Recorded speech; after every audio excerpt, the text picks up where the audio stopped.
Mis hermanos, los invito a que abran sus Biblias en Romanos capítulo 11. Continuamos en los versículos del 1 al 5.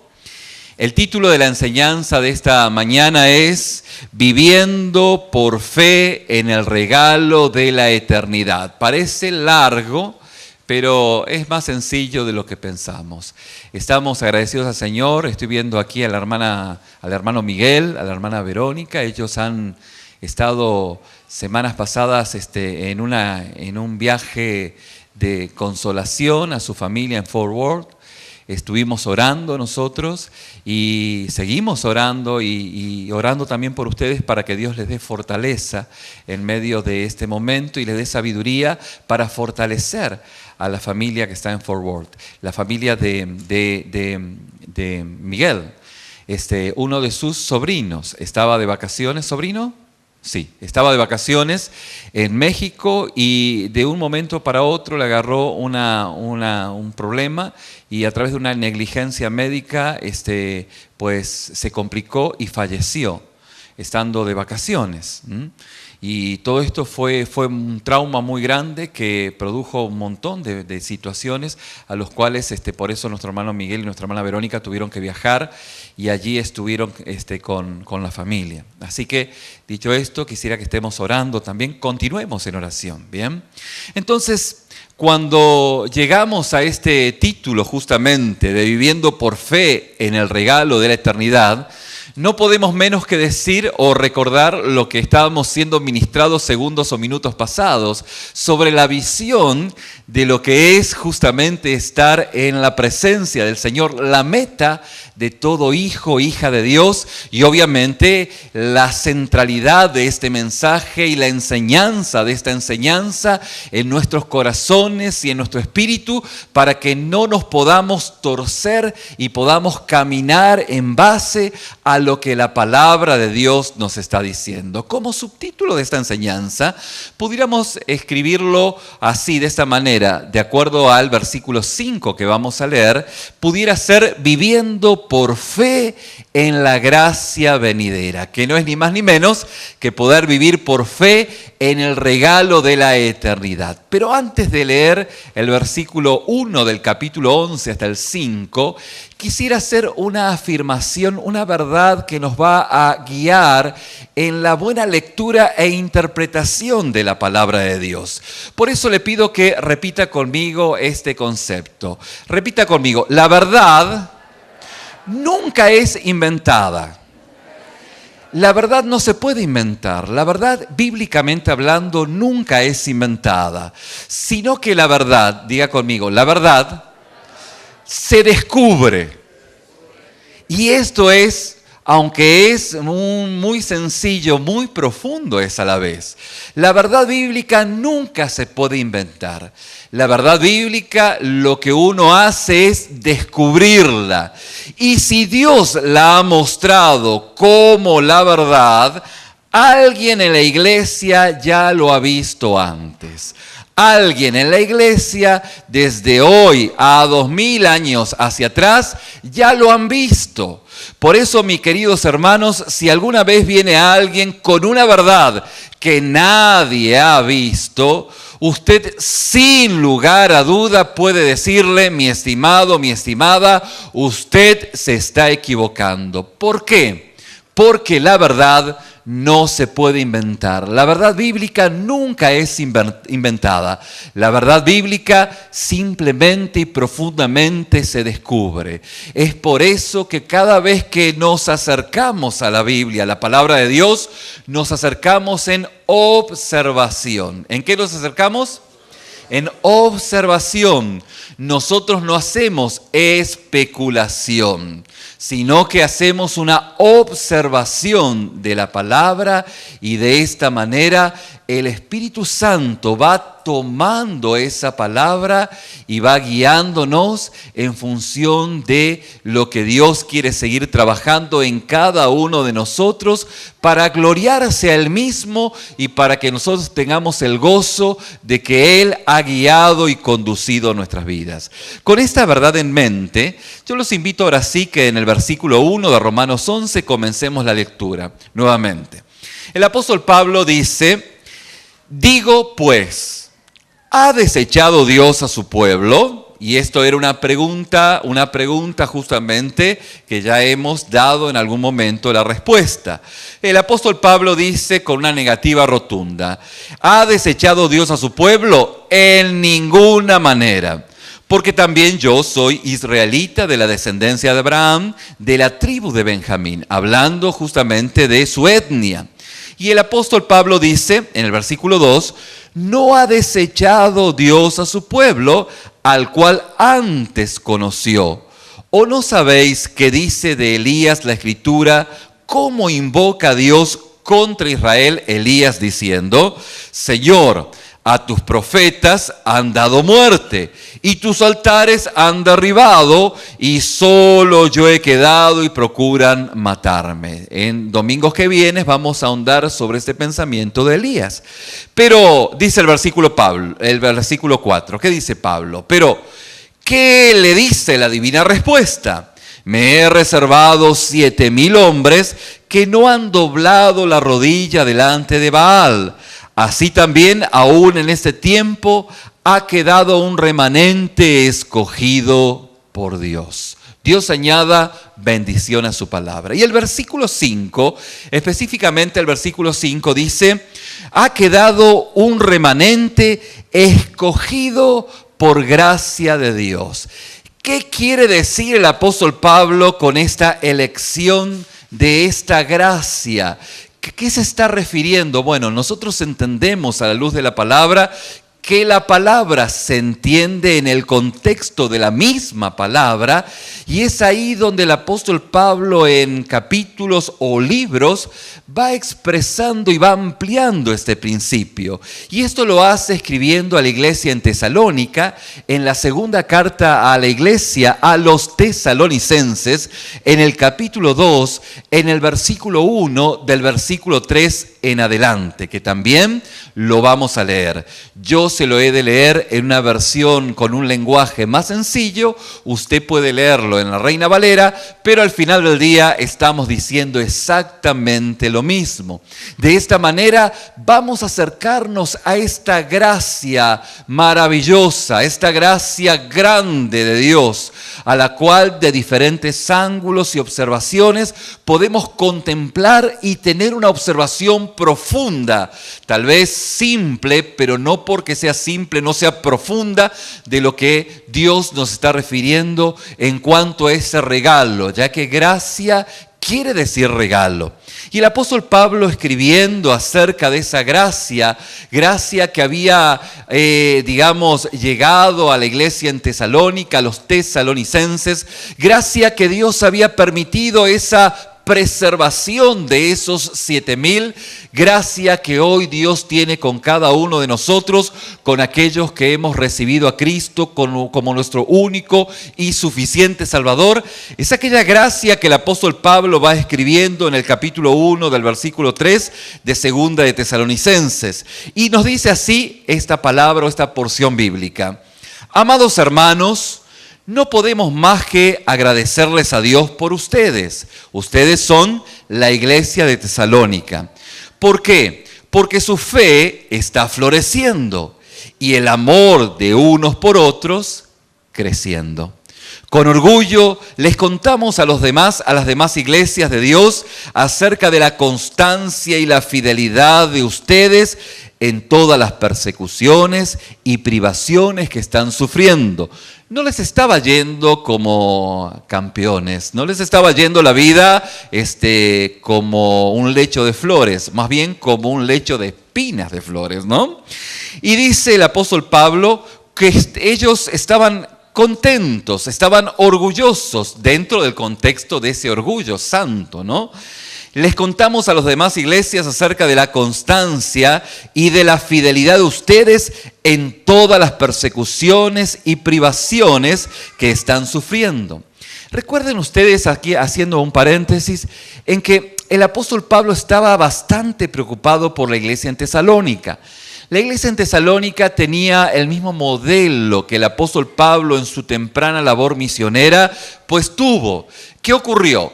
Fue que primeramente estuvo en Corinto, en la ciudad de Corinto, y allí formó la congregación de Corinto.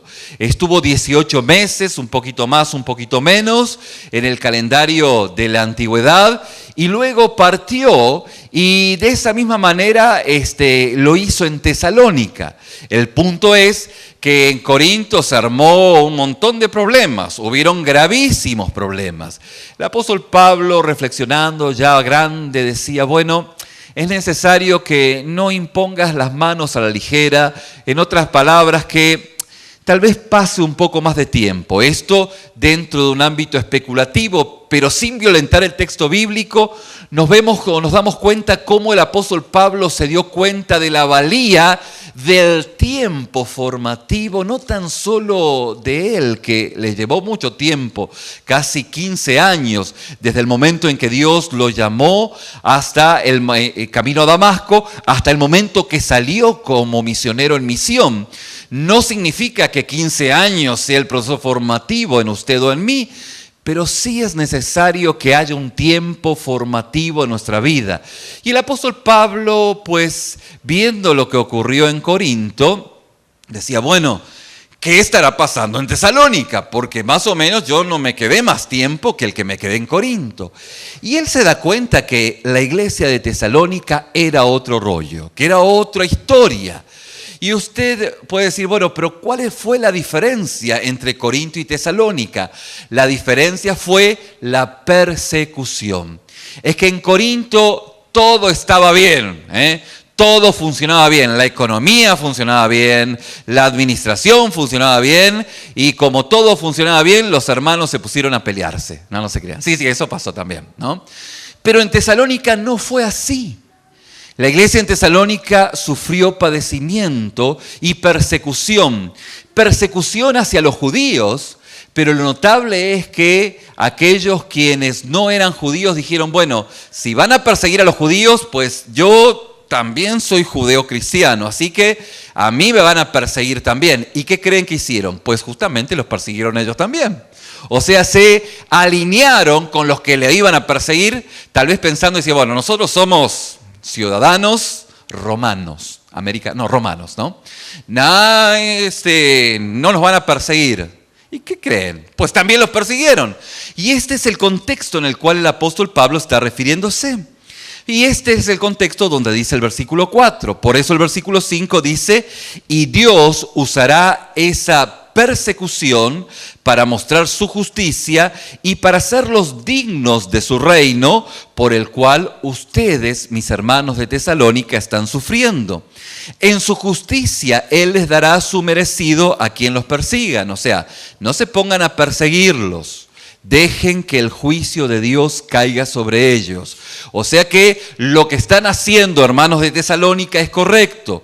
Y Dios les brindará descanso a ustedes que están siendo perseguidos y también a nosotros cuando el Señor Jesús aparezca desde el cielo. El verso 11, saltamos del verso 7 al 11, dice, así que seguimos orando por ustedes, mis hermanos en Tesalónica, pidiéndole a nuestro Dios que los ayude para que vivan una vida digna de su llamado, que Él les dé el poder para llevar a cabo todas las cosas buenas que la fe los mueve a hacer. Estas palabras o estas porciones de estos versículos nos van ilustrando y en esta tarde nos han de ilustrar lo que significa esa gracia de Dios para sostenimiento y fortalecimiento del Hijo de Dios. Dice el versículo 12, entonces el nombre de nuestro Señor Jesús será honrado por la vida que lleven ustedes y serán honrados junto con Él. Todo esto se hace posible otra vez. Se hace posible por la gracia de nuestro Dios y Señor Jesucristo. Casi tan parecido en similitud como Dios había respondido a Elías. He preservado 7,000 hombres por esa gracia que solamente Dios puede dar y puede tener. De esta manera, lo que me gustaría hacer para poder encontrarnos en ese texto y entender lo que la palabra de Dios nos está hablando, es poder dar un resumen sobre el versículo 11 y 12 de la carta a los tesalonicenses, y de esta manera poder desarrollar lo que significa vivir por fe en la gracia venidera. Porque al final del día de esto se trata. Usted como hijo, como hija de Dios, tiene que vivir por fe. Diga conmigo, vivir por fe. Vivir por fe. Otra vez, vamos a repetir. Vivir por fe. Esta es la experiencia de todo hijo de Dios. Pero vivir por fe, ¿en qué? En la gracia venidera. Diga conmigo, en la gracia venidera. Esta es la esencia. Usted vive por fe, pero ¿por fe en qué? Por fe en la gracia venidera, en la eternidad de las promesas, en el lugar donde usted como peregrino en este mundo está camino a. Y este es el principio que la palabra por el Espíritu nos hace entender. Por eso el apóstol Pablo en el versículo 11 dice: así que seguimos orando por ustedes, pidiéndole a nuestro Dios que les ayude para que vivan una vida digna de su llamado, que Él les dé el poder para llevar a cabo todas las cosas buenas que la fe los mueve a hacer. Entonces, solamente entonces el nombre de nuestro Señor Jesús será honrado por la vida que lleven ustedes y serán honrados junto con Él. Todo esto se hace posible por la gracia de nuestro Señor y Dios, de nuestro Dios y Señor Jesucristo. Fíjense que hay principios que el apóstol Pablo va desarrollando sobre esa gracia, sobre esa preservación, sobre ese cuidado. Entendemos a la luz de la palabra que Dios no hace magia, que es un razonamiento espiritual que podemos razonarlos por el Espíritu aquellos quienes fuimos redimidos por la obra de Cristo en la cruz del Calvario. Pero al final del día hay un razonamiento espiritual. Y en ese razonamiento espiritual el apóstol Pablo dice en el versículo 11, ustedes fueron llamados para que nuestro Dios os considere dignos de vuestro llamamiento. Fíjense que hay un llamamiento de parte de Dios.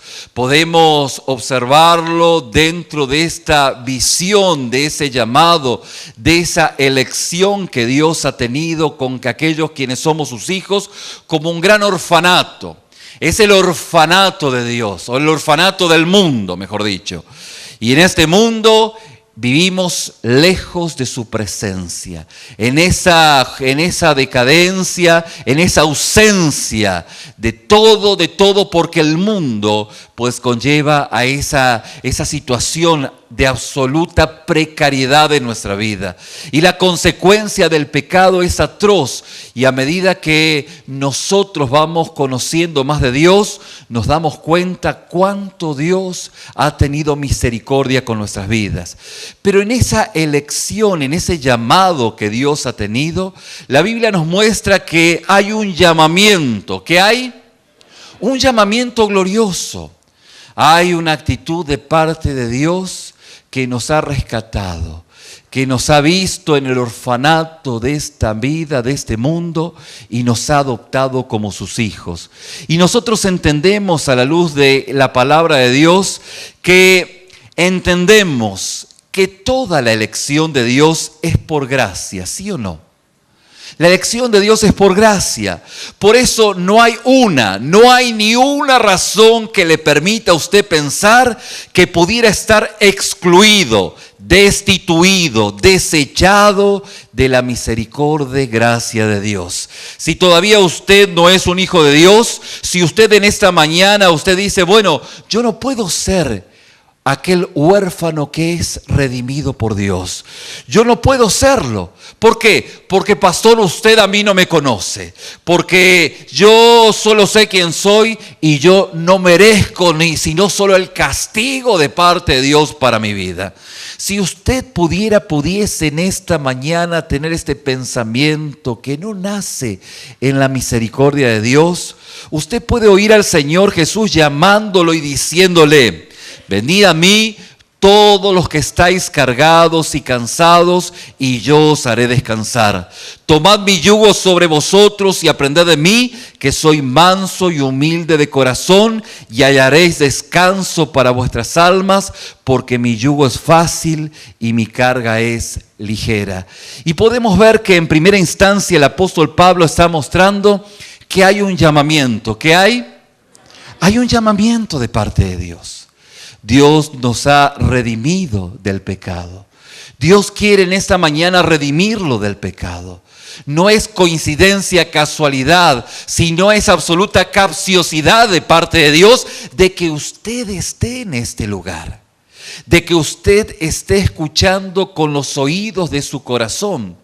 Claro, alguno puede decir, bueno, yo veo a mi vecino que se está durmiendo. Bueno, no se preocupe. Dios también cumple la función de hacer endurecer a aquel que está duro, pero de ablandar a aquel que es aquel que ha dispuesto su corazón para poder encontrarse con Dios. Y esto es parte de aquel propósito que aún Dios lo cumple en aquellos que son endurecidos por su corazón necio y testarudo. Y justamente lo que la palabra de Dios nos muestra es que hay un llamamiento. Dios en su gracia y misericordia nos ha llamado.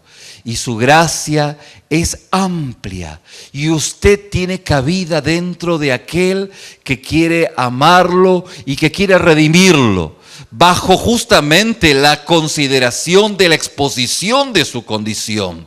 Para poder entender esto, ya lo hemos explicado domingos anteriores, es necesario saber que el Espíritu de Dios va trayendo a cada uno de nosotros convicción de pecado. De hecho, teológicamente hablando, nadie puede venir a Jesús si previamente no pasó por Moisés. Y usted dice que, ¿qué dijo? Claro, usted no puede venir a Jesús si previamente no entendió que la ley de Dios usted la está violentando. Y se acuerdan que palabras más, palabras menos, en algún momento les contaba la manera en la cual quien les habla y otros hermanos tienen de poder predicar el Evangelio. Y cuando hablamos de predicar o exponer las verdades de Dios, no empezamos diciendo, mira, Dios te ama y tiene un plan maravilloso o maravilloso para tu vida. No empezamos por ahí.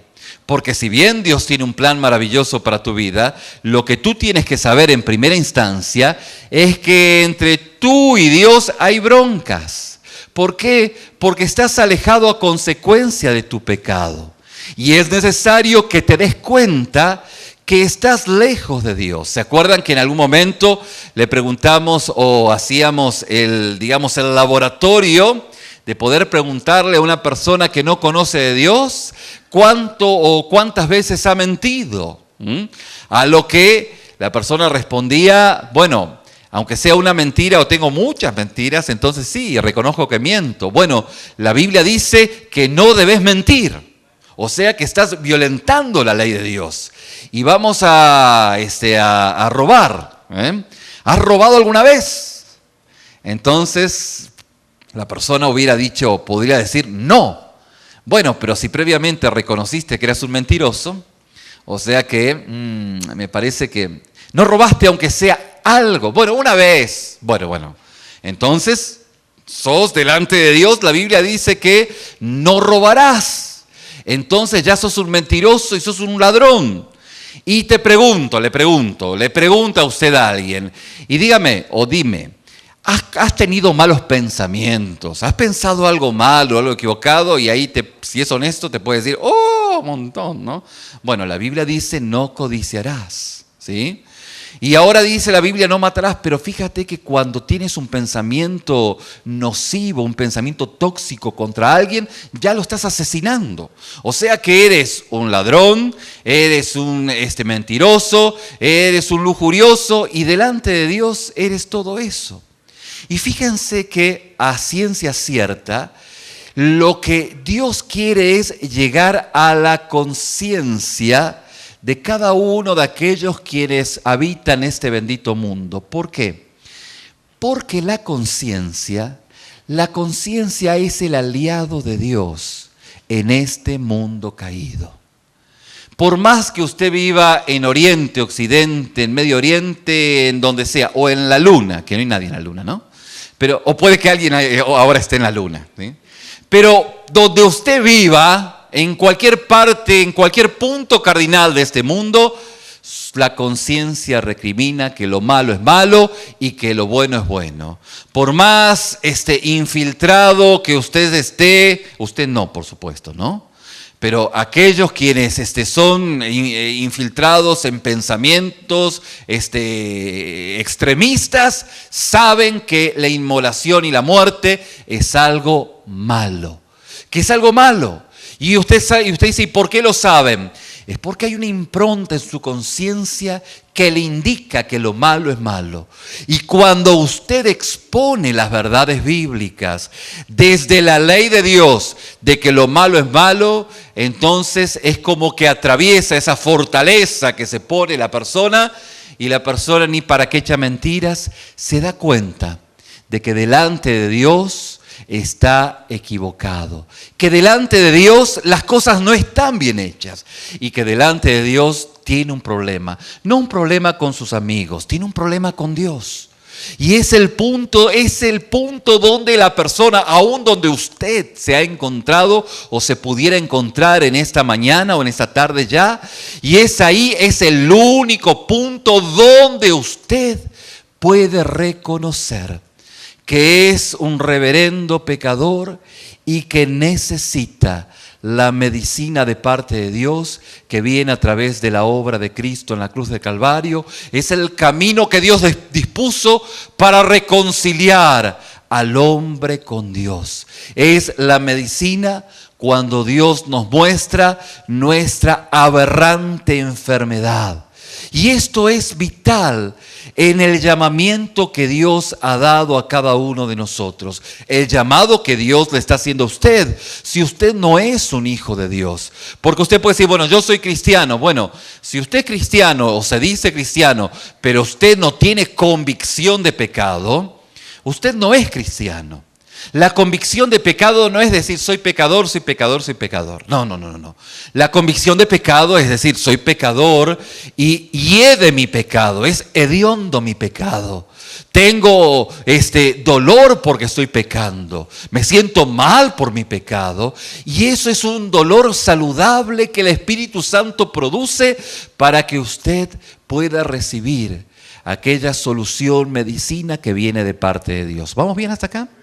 Entonces el llamado es vital. Dios nos hace un llamado. Nuestro llamamiento es a estar en el reino de Dios y a compartir la gloria de Dios. Esto es vital porque ese es el llamamiento. El Señor nos llama como sus hijos, pero no solamente para decir soy feliz como una lombriz. No es eso. Sino que el llamamiento que Dios nos hace es para llevarnos a su gloria, para llevarnos a su presencia. Y estas leves tribulaciones momentáneas son tribulaciones y momentáneas, que alguno puede decir, bueno, pero desde que nací son tribulaciones. Claro, comparado con la eternidad hace sentido. Y es ahí donde se ubica el pasaje bíblico. Esas tribulaciones leves y momentáneas, comparado con la eternidad, es un lapso muy breve, muy pequeño. Pensando en que si un año o si un día, para Dios son como 1000 años y 1000 años son como...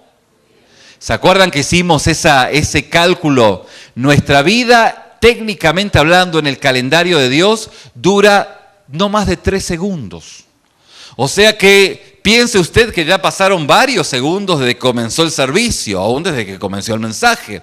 Pero si dentro de la perspectiva de Dios usted vive 2 o más 3 segundos, ¿qué hizo con el primer segundo de su vida? Bueno, eso usted lo sabe. Pero le va a quedar un segundo más que tiene que redimir el tiempo, porque los años por venir no son la mejor opción de vida si no está usted en Cristo.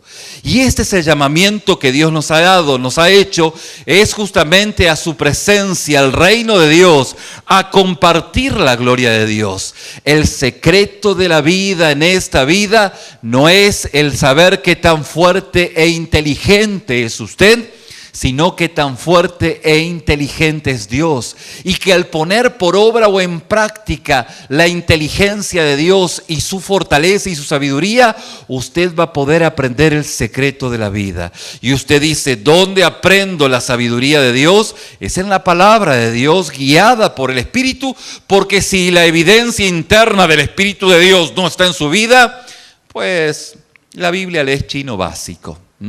Creo que nadie sabe hablar chino acá. Alguien dice, yo sé hablar chino, entonces ahí el argumento tengo que decir con otro idioma, ¿no? El mandarín. Pero lo cierto es que es un idioma foráneo, un idioma que es inentendible dentro de nuestro contexto para aquel que no tiene el Espíritu Santo en su vida. Pero esto justamente es el llamado de un Dios misericordioso que nos ama en este mundo de orfandad, y que ha puesto sus ojos en nosotros, y que justamente nosotros hemos extendido nuestra mano y Él nos ha acunado como sus hijos.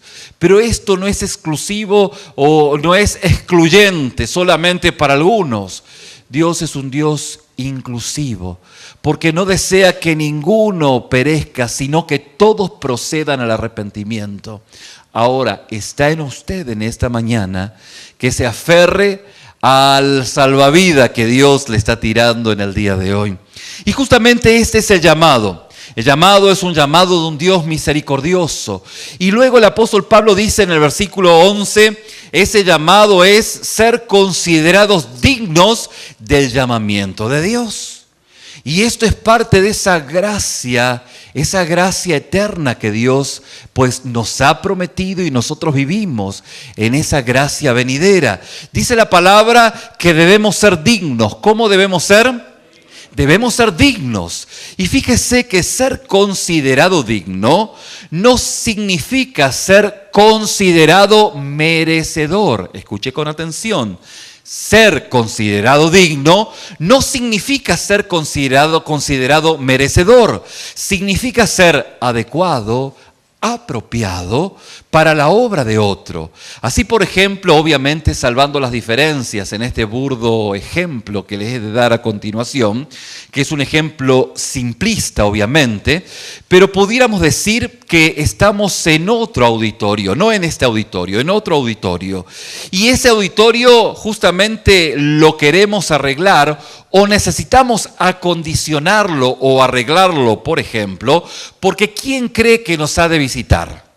¿Quién cree que nos ha de visitar? No aquí, en otro auditorio. Nos ha de visitar, obviamente es un ejemplo, ¿no? Nos ha de visitar la reina de Inglaterra. Y usted dice, ¿quién? Bueno, no, es una figura mundial, ¿no? Y ahora, justamente porque nos ha de visitar la reina de Inglaterra, justamente nos visitará, y el salón necesita ser digno ¿de quién? De su dignidad. Porque es un dignatario en este mundo. Le guste la reina o no le guste la reina, como fuera, como fuese, es un dignatario. Es alguien digno de un reconocimiento. Por eso, si estuviéramos en otro lugar, ese lugar necesitaría ser ajustado, necesitaría ser adecuado, necesitaría ser apropiado. ¿Me van siguiendo en el ejemplo? Ahora, ella justamente no decidió venir. Obviamente que no va a venir el domingo que viene, ¿no? Pero es un ejemplo, ¿no? Ella no decidió venir porque el salón es hermoso. De hecho, el salón será hecho hermoso porque ella viene. ¿Me van siguiendo el ejemplo? No es que ella viene para, ¡ay, qué lindo salón, voy a venir! Lo mismo pasa ahora sí en un ejemplo que es dentro de nuestro contexto, este edificio, este auditorio. ¿Sí? Justamente hice mucha mención que era otro auditorio porque en ese auditorio no hay acepción de personas. ¿Mm? Puede ser el presidente de la nación, puede ser el dignatario más digno en este mundo, pero para Dios no hay acepción de personas. ¿Bien? Pero ¿qué hacemos en este lugar? Este lugar es un lugar donde celebramos la presencia de Dios. Es el santuario, es un lugar donde se reúne la iglesia. Y fíjense qué notable, porque hay diferentes hermanos, algunos que son arquitectos, y no dejan de asombrarse de detalles que para usted le parece un auditorio de madera, pero hay detalles en este auditorio que un arquitecto lo mira y no deja de mirarlo por los detalles justamente arquitectónicos que hay en este lugar. ¿Y por qué se tomó tanto tiempo? Haciendo las remodelaciones aquí, que aquí hay una piedra de ónice, por cierto, pero haciendo una remodelación en esta parte del altar, cuando sacamos estas maderas, pues alguien conocedor de lo que hay aquí, yo hablo por él, dice, fue una picardía pintar esa madera porque es una madera costosísima.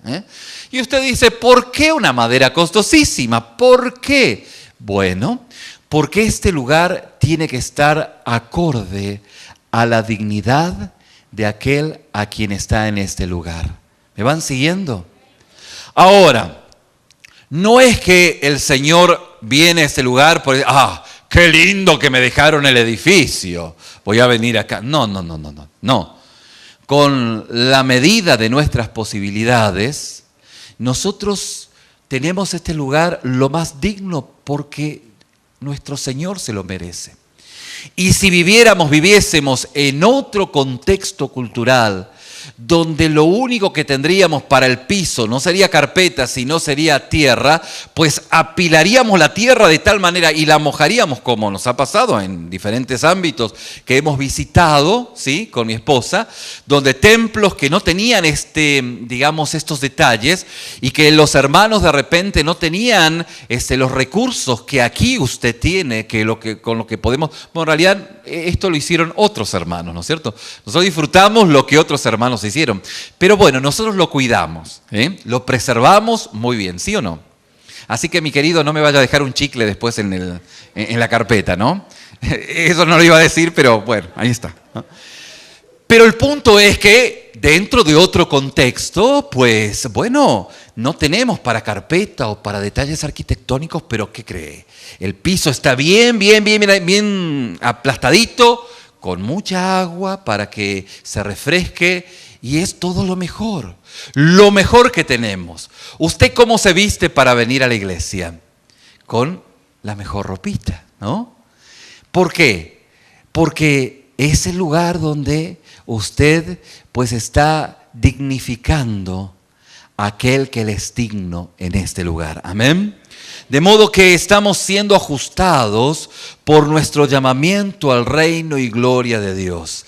Así como le estábamos dando tantos ejemplos para llegar justamente a este punto, como Dios es digno, es totalmente digno, Él, así como dijimos ejemplos pasados, Él nos está ajustando, Él nos está adecuando, Él nos está apropiando, porque no podemos llegar zaparrastrosos a su presencia. ¿Recuerda usted el ejemplo que Jesús daba acerca de aquel que llegó todo zaparrastroso a la casa de la boda y que salió patita, ¿qué te quiero? Se lo sacaron corriendo, ¿sí? Pero, ¿qué quiere decir esto? ¿Que usted tiene que comprar ropas caras? No se trata de eso, no pasa por la ropa, pasa por su corazón. Y ese ajuste, esa adecuación, esa apropiación es lo que Dios está haciendo porque Él es digno y como Él es digno, usted tiene que estar a la altura. Y si no está a la altura, pues esté de la mejor manera posible.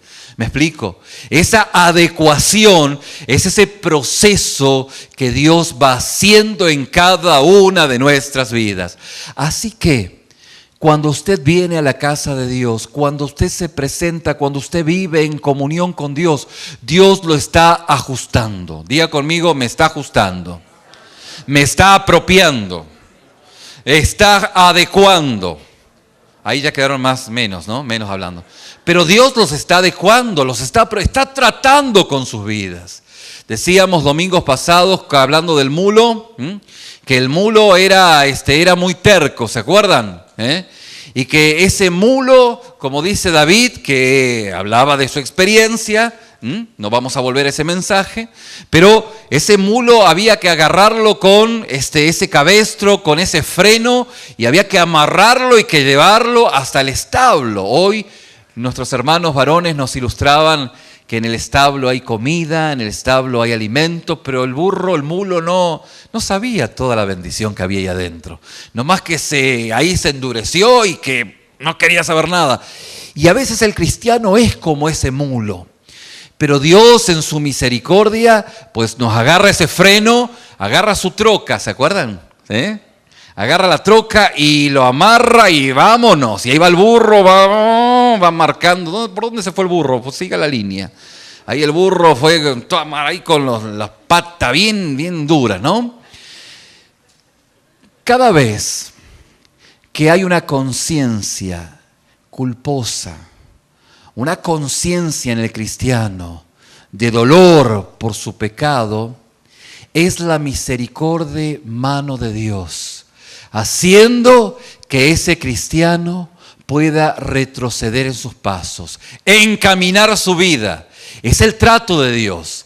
Cada vez que el cristiano en su capacidad mulesca, que todos en algún punto Dios está tratando con esa área de nuestra vida, Él pone ese cabestro, ese freno, pone esa soga y nos arrastra. Y es ese dolor, obviamente al burro las patas, como quien sabe cómo le quedan, ¿no?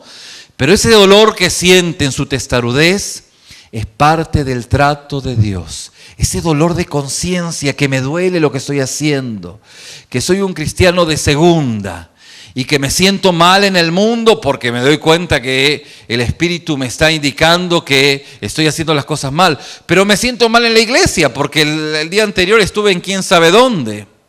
¿Me explico? No quiero ser más explícito.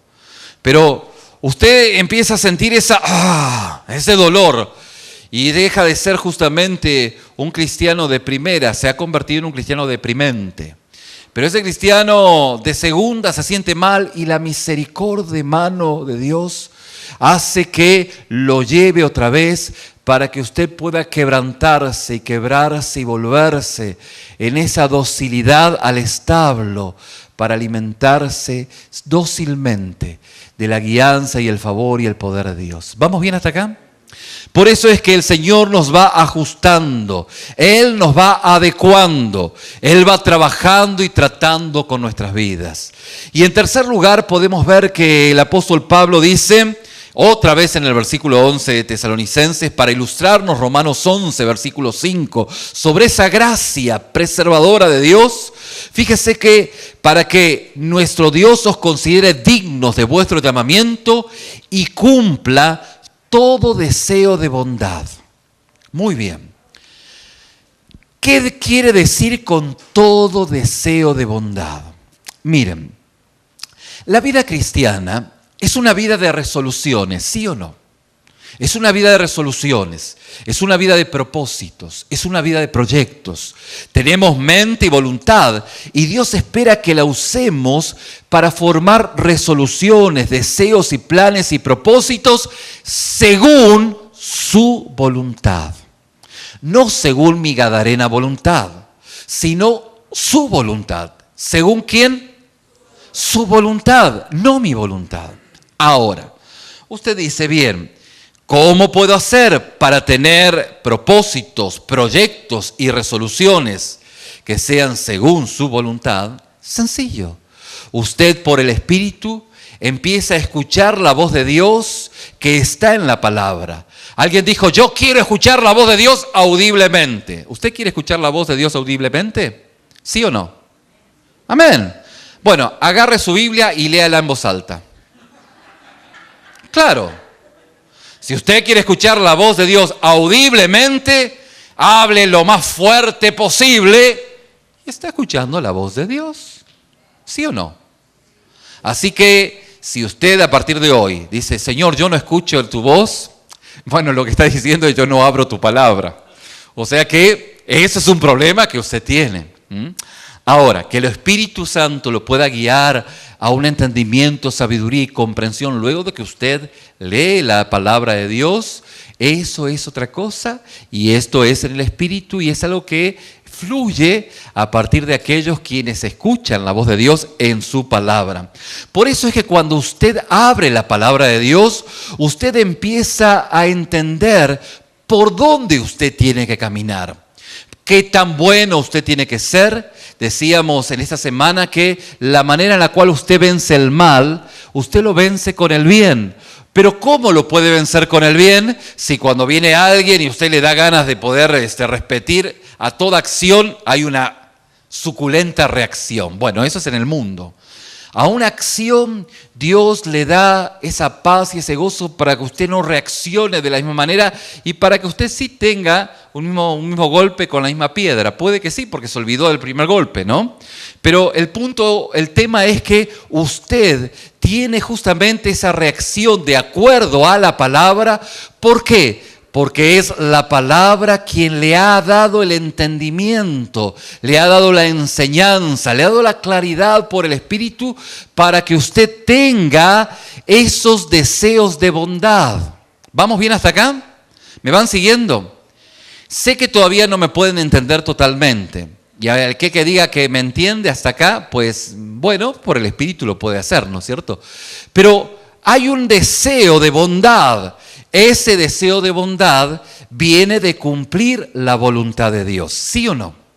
Entonces de repente la Biblia dice que debemos amar a nuestro prójimo. La Biblia nos moldea cómo debemos conducirnos. Debemos pensar todo lo bueno, todo lo puro, todo lo justo, todo lo de buen nombre, todo lo que conlleva virtud, todo lo que hay alabanza. ¿Me explico? Lo que conlleva alabanza. Entonces todos estos elementos son elementos que hacen al entendimiento de nuestros propósitos, proyectos y resoluciones. Todo hijo de Dios que se diga hijo de Dios, en sus resoluciones no va a decir quiero tener $1.000.000. No, ¿me explico?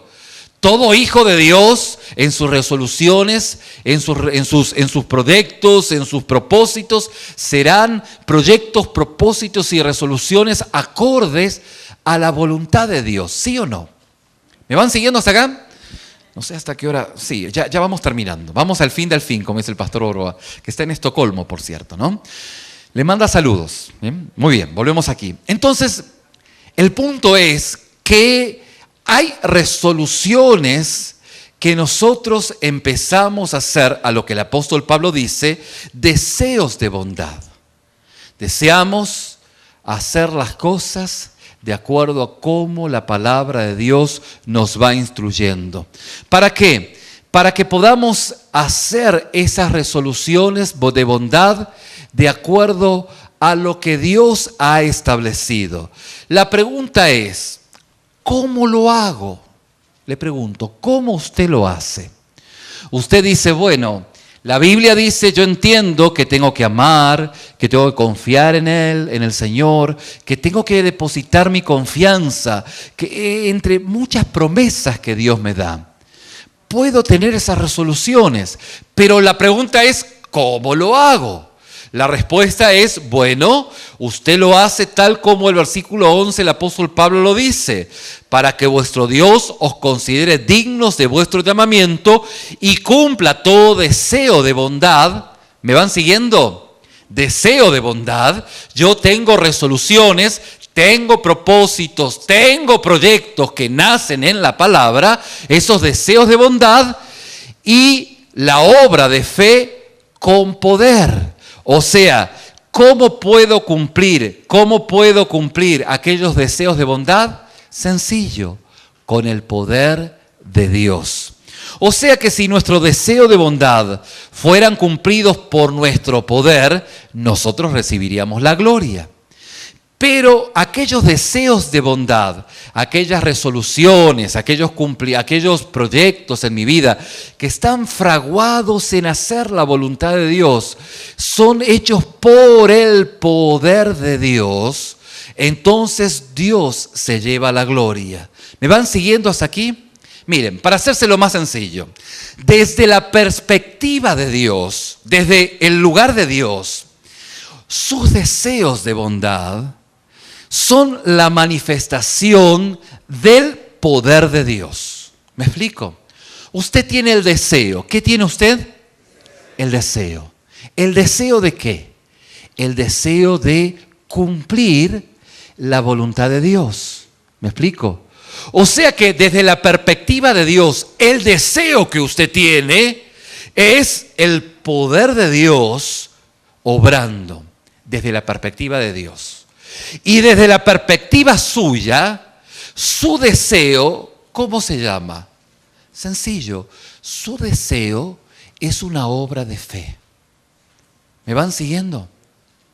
Su deseo, diga, mi deseo, es una obra de fe. Es una obra de fe. Porque yo tengo fe en las promesas y el poder de Dios. Entonces, lo que Dios me exige es una obra de fe, de confianza en quién, en sus promesas. Por eso es que la fe cristiana no es una resolución, proyectos de auto, de hacerlo usted mismo. No es eso, sino que es la acción de parte de Dios cuando usted realiza obras de fe. Así que es obvio que Dios justamente recibe la gloria cuando Él se lleva la gloria. Así que Él cumple con su poder, no con el nuestro. De modo que nosotros tenemos que hacer justamente esa conexión con Dios a través de la fe. De vivir por fe, tal como el apóstol Pablo lo dice. ¿Cómo tenemos que vivir? Por fe, haciendo obras de fe. Que al final del día es el recrimendo que le hacemos a Eva desde este punto del mundo, de la vida, ¿no? Porque a la verdad el diablo sabe por diablo y por años, ¿no? Entonces con el diablo no podemos entrar en diálogo, lo que hizo Eva. Usted lea si no Génesis 3.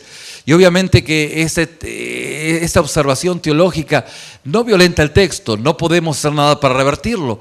Pero el punto es que, ¿dónde está el problema de Eva? En que Eva empezó a hablar con el diablo. Donde el diablo le dijo, con que Dios te dijo, ¿qué te dijo? Con que Dios te dijo que no has de comer de este árbol, de este fruto. Entonces, que la Biblia no dice que era una manzana, No dice que era una manzana. Lo que pasa es que la manzana se hace mención de la sabiduría y eso ya es otra historia. Pero el punto es que el diablo le dice, con que Dios te dijo. ¿Qué fue lo que hizo el diablo en Eva? ¿Sembrarle qué? La duda. Le sembró la duda. Entonces es lo que el diablo hace constante y cotidianamente, es sembrar la duda. Ahora, a ciencia cierta, yo no sé cómo Dios le va a hacer. No sé cómo Dios lo va a hacer. Yo no entiendo por qué Él me puso esa luz roja y ahí si está rojo y no paso. La Biblia dice que no me una en yugo desigual y yo no sé por qué, pero no lo entiendo todavía, pero ahí estoy. La Biblia dice que debo amar a mi prójimo, que perdonar, no lo entiendo, pero si Dios lo dice, ¿qué cree que tengo que hacer? Tengo que hacer una obra de fe, de confiar a pesar de la duda que el mundo, el diablo y los demonios me van poniendo. ¿Me va entendiendo, mi hermano? Si usted no realiza de esta parte de la vida, o sea, de esta parte de la eternidad, si usted no realiza esta obra de fe, usted de esa parte de la eternidad no va a poder experimentar el poder de Dios. ¿Me van siguiendo? Alguien dice, ¿y por qué Dios no manifiesta su poder? Bueno, porque usted no hace o no entiende bíblicamente este principio. Su deseo de bondad se manifiesta en una obra de fe. Una obra de fe que glorifica a nuestro Señor Jesús. Es una obra de fe donde Él se lleva la gloria y nos deja el gozo de que Él hizo y cumplió y respaldó su palabra. Es una obra de fe que es por la gracia, que es totalmente misericordia para con cada uno de nosotros. Por eso, mis queridos hermanos, cuando entendemos esto, cuando comprendemos estos principios, usted puede disponer su corazón a poder recibir de parte de Dios su favor y su cuidado. Y ya así para finalizar, mi hermano, en algunos ejemplos que han de graficar esta enseñanza. Mi querido, si usted dispone su corazón, por ejemplo, para ofrendar sacrificada y generosamente, usted dispone su corazón, como hay algunos hermanos que lo hacen. El poder de Dios, escuche, el poder de Dios para cumplir este deseo vendrá a usted mientras confía en su gracia venidera y en la promesa que dice: y mi Dios proveerá a todas vuestras necesidades conforme a sus riquezas en gloria en Cristo Jesús. Y en la promesa que dice: el que siembra abundantemente, abundantemente también segará. Y en la promesa que dice: Dios puede hacer que toda gracia abunde para vosotros, a fin de que teniendo siempre todo lo suficiente en todas las cosas, abundéis para toda buena obra. Mis queridos, mis queridas, mis estimados, si usted dispone, ¿qué dispone? Su corazón. Diga conmigo: yo dispongo mi corazón. Si usted dispone su corazón para devolver bien por mal, el poder de Dios para cumplir esta resolución vendrá a usted mientras usted confía en su gracia venidera, en la promesa que dice: bienaventurados seréis cuando os insulten y persigan y digan todo género de mal contra vosotros falsamente por causa de mí. Regocijaos y alegraos, porque vuestra recompensa en los cielos es grande. Mi querido, si usted dispone su corazón para renunciar a todo tipo de inmoralidad, llámese pornografía, llámese lo que se llame, todo tipo de inmoralidad en su vida, el poder de Dios para cumplir esta resolución vendrá a usted mientras usted confía en su gracia venidera, en la promesa que dice: bienaventurados los limpios de corazón, porque ellos verán a Dios. ¿Me van siguiendo? Bienaventurados los de limpio corazón, porque ellos verán a Dios. Usted justamente va a tener el poder de Dios para cumplir esta resolución, y va a venir en el poder de Dios justamente esta palabra, y usted va a confiar en esta palabra y Dios se va a glorificar en su vida. Usted va a entender y se va a afirmar en la palabra que dice: es mejor que se pierda uno de tus miembros y no que todo tu cuerpo sea arrojado al infierno. Esto es muchísimo mejor, maravillosamente mejor, plena y satisfactoriamente mejor. Mi estimado, si usted dispone su corazón para hablar de Cristo cuando se presente la oportunidad, el poder de Dios, diga conmigo: el poder de Dios. El poder de Dios vendrá sobre usted para cumplir esta resolución mientras usted confía en esta promesa y confía en la gracia de Dios, en esta promesa que dice: no os preocupéis de cómo o qué cosa hablaréis, porque a esa hora se os dará lo que habréis de hablar. Mi estimado, si usted dispone su corazón para arriesgar su vida ministrando a los necesitados en lugares peligrosos, el poder de Dios para cumplir esta resolución vendrá a usted mientras usted confía en su gracia venidera, en la promesa que dice: el vivir es Cristo y el morir es ganancia. Y no temáis a los que matan el cuerpo, porque no pueden matar el alma. No se venden 2 pajarillos por un cuarto, y sin embargo ni uno de ellos caerá a tierra sin permitirlo vuestro Padre, y hasta los cabellos de vuestra cabeza todos están contados. Mi estimado, si usted dispone su corazón para favorecer a alguien que no le puede devolver el favor, el poder de Dios para cumplir esta resolución vendrá sobre usted mientras usted confía en su gracia venidera, en las promesas que dice: y serás bienaventurado, ya que ellos no tienen para recompensarte, pero tú serás recompensado en la resurrección de los justos. Mis queridos, que Dios incremente nuestra fe diaria en su gracia venidera inagotable, para que usted pueda entender que esa gracia inagotable fue comprada por la sangre de Cristo. en la cruz del Calvario. Y es esa gracia inagotable que usted se apropia cuando usted confía en las promesas de Dios, en lo cual Dios lo está haciendo digno, lo está adecuando, lo está ajustando. Y usted ve que usted tiene que cambiar. Pero en ese proceso, usted hace esas obras de fe, de confiar en las promesas de Dios, entendiendo y sabiendo que el mérito al final del día le corresponde al Señor, ya que Él se lleva la gloria. No es su mérito, no es su esfuerzo. Lo único que usted hizo fue confiar. Diga conmigo, confiar en las promesas de Dios. Confiando, afirmándose de la única manera en la cual usted va a ver el poder de Dios fluyendo sobre su vida. De otra forma, es un cuento chino. De otra forma, va a dar vueltas aburridas en el desierto, yendo de un lado para el otro, pero no experimentando el genuino y real poder de Dios que se fundamenta, se afirma en aquella persona, hermano, hermana en la fe, que se afirma directamente en esa obra de fe, en las promesas de nuestro Señor y en esas resoluciones de bondad que el Espíritu Santo le está indicando a usted que usted tiene que adecuar su vida para dignificar al digno, para dignificar, glorificar a aquel que quiere hacer su perfecta obra en su vida. Lo invito a inclinar su rostro, vamos a orar.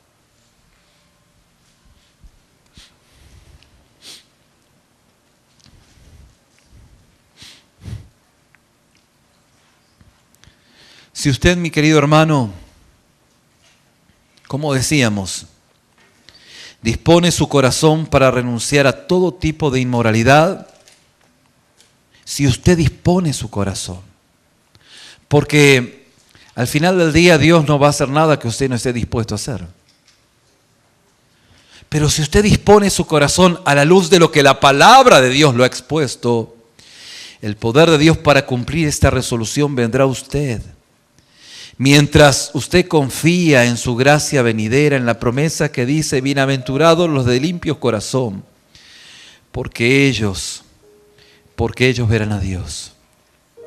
Si usted en esta mañana dispone su corazón para devolver bien por mal, mi querido, el poder de Dios para cumplir esta resolución vendrá a usted mientras confía en su gracia venidera, en la promesa que dice, bienaventurados seréis cuando os insulten y persigan y digan todo género de mal contra vosotros falsamente. Alegraos y regocijaos, porque vuestra recompensa en los cielos es grande. ¿Qué resolución? ¿Qué disposición hay en su corazón a hacer la voluntad de Dios? ¿Qué resolución hay? Porque mire, aquí en el auditorio hay un médico que yo amo mucho y él puede coincidir conmigo. No se puede curar a un enfermo que no quiera tomar la medicina. No se puede curar a alguien que no quiere salir de su enfermedad. No se puede. No se puede. No se puede. Y hay gente que se vale de su enfermedad para manipular su entorno. Y esto es tóxico, nocivo, es dañino. Y aún esto en el ámbito espiritual. No se puede. No es saludable. Por eso es que ya de una vez por todas hay que dejar de dar esas vueltas aburridas en su desierto y pueda tener en esa mañana esa disposición de su corazón para renunciar a todo tipo de inmoralidad, para poder vencer todo mal con bien, para poder predicar la palabra, para poder lo que el Espíritu Santo le va indicando que usted tiene que cambiar, hacerlo. Esa resolución que está conforme a la palabra va a ser respaldada por la palabra y el poder de Dios. Usted lo experimentará. usted experimentará el poder de Dios para cumplir esa resolución, mi querido, mi querida. Lo va a experimentar. Lo va a experimentar porque Dios respalda su palabra. Esto no es manipulación. Esto no es autosugestión. Usted lo puede. Usted no puede nada. Quien puede es el poder de Dios. Pero de una vez por todas tiene que haber esa resolución. Usted tiene que disponer su corazón. Ya.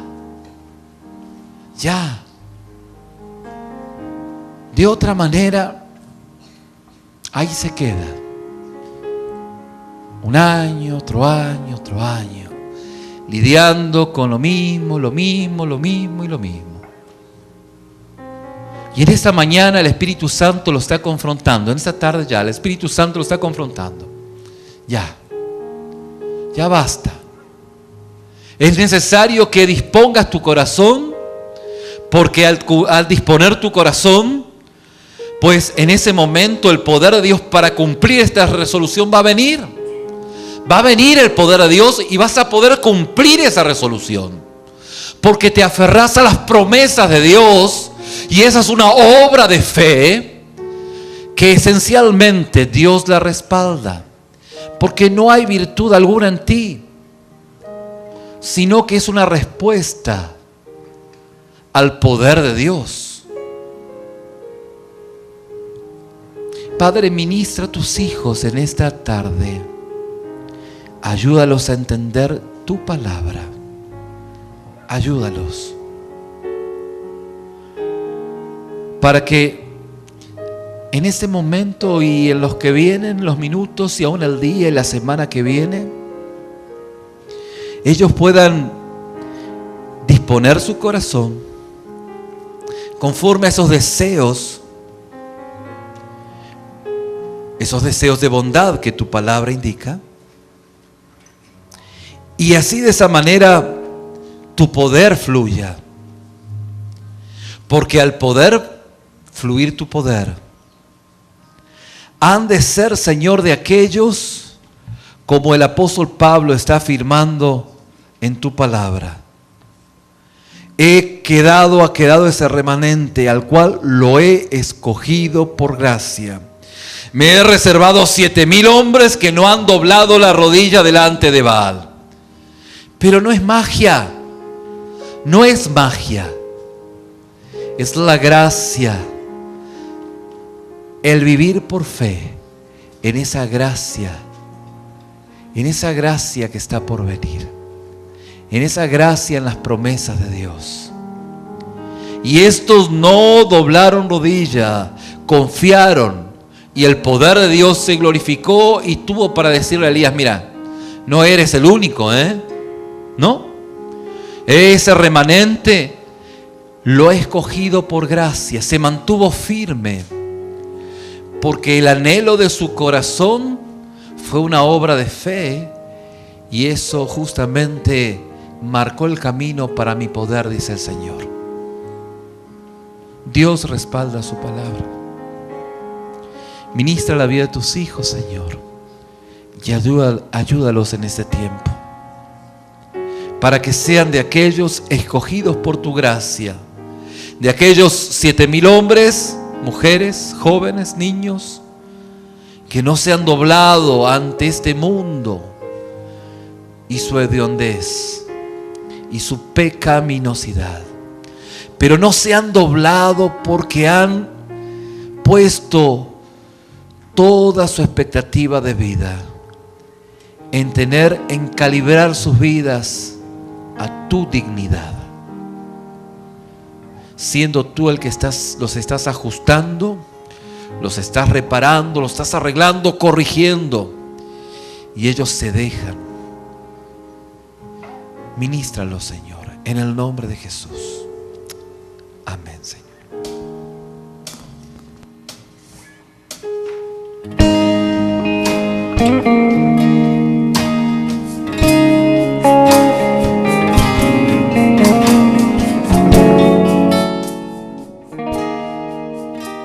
Contigo pasaré al otro lado.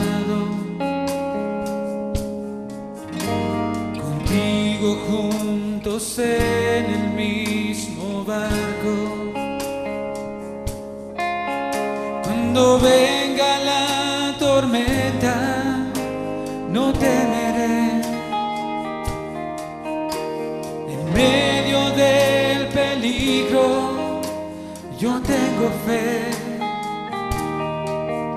Porque tú reprendes al viento y las olas.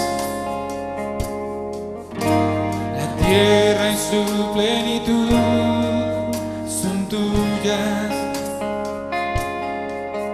Cuando venga la tormenta, no temeré. En medio del peligro, yo tengo fe. En ti confiaré, no temeré jamás, porque tú eres Jesús, el príncipe de paz. En ti confiaré, a pesar de mi derredor, porque tú eres mi Dios, soberano Señor, en ti confiaré.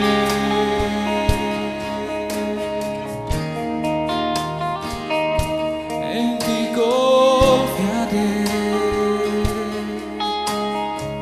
Contigo pasaré. Contigo pasaré. Contigo juntos en el mismo barco. Cuando venga la tormenta, no temeré.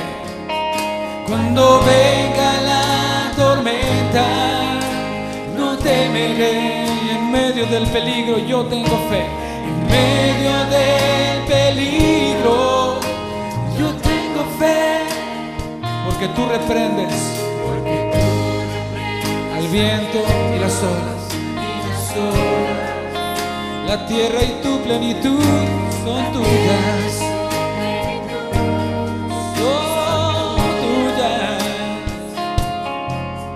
Cuando venga la tormenta, no temeré, no temeré. En medio del peligro, yo tengo fe. En ti confiaré, no temeré jamás, porque tú eres Jesús, de paz. Y confiaré, a pesar de mi derredor, porque tú eres mi Dios, soberano Señor. En ti confiaré, no temeré jamás, porque tú eres Jesús, príncipe de paz. En ti confiaré, a pesar de mi derredor, porque tú eres mi Dios, soberano Señor. En ti confiaré.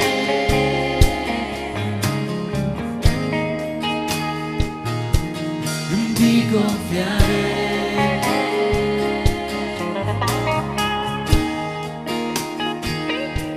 En ti confiaré.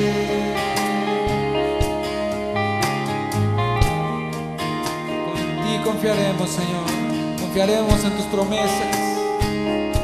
Confiaremos en tu palabra.